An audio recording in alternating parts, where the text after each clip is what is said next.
টেলিপাড়ায় কান পাতলেই ফিসফাস। সোহিনী গুহ রায় নাকি তার বরের কাছ থেকে কোটি টাকা খোরপোশ চেয়েছে। সত্যিটা কি জানতে পুরো ভিডিওটা দেখুন স্কিপ না করে।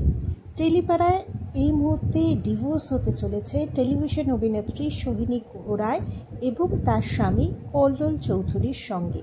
যদিও এই বিষয়ে এর আগে সোহিনী কোনো কথাই বলেনি, কিন্তু খবর রয়েছে কোটি টাকা খোরপোশ চেয়েছে সোহিনী কল্লোলের কাছে। আর এখন এই দম্পতির বিয়ে ভাঙার খবর সবথেকে বড় চর্চার কেন্দ্রে।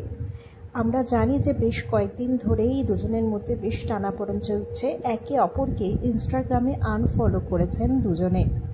আর বিয়ের সমস্ত ছবি নিজের ইনস্টাগ্রাম হ্যান্ডেল থেকে মুছে ফেলেছেন সোহিনী।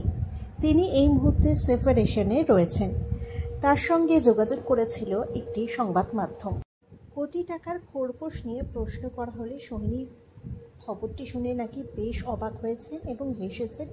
তারপর তিনি জানিয়েছেন যে হ্যাঁ, ডিভোর্স নিয়ে তিনি এতদিন কথা বলেননি, কিন্তু দুজনেই আলাদা রয়েছে। টালিগঞ্জে বাবা মায়ের কাছে রয়েছে সোহিনী, আর কল্লোল চৌধুরীও আলাদা রয়েছে। ডিভোর্সের প্রক্রিয়া শুরু হয়েছে, তবে কোটি টাকা খোরপোশ চাওয়াটা পুরোটাই গুজব বলে উড়িয়ে দিয়েছেন অভিনেত্রী।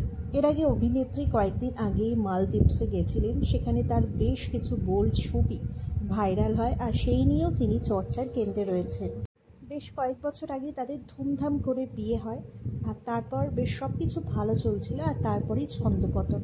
আলাদা থাকছেন অভিনেত্রী। এই মুহূর্তে পার্টি, ঘুরতে যাওয়া, সিরিয়াল নিয়ে বিন্দাস মুডেই তাকে সোশ্যাল মিডিয়ায় দেখা যাচ্ছে বিভিন্ন সময় বিভিন্ন ভিডিও, ছবিতে। তবে ডিভোর্স প্রক্রিয়া চলছে জোর কদমে। আর নতুন জীবন নিয়ে কি পরিকল্পনা করছেন অভিনেত্রী সে তো পরবর্তীকালে জানা যাবে।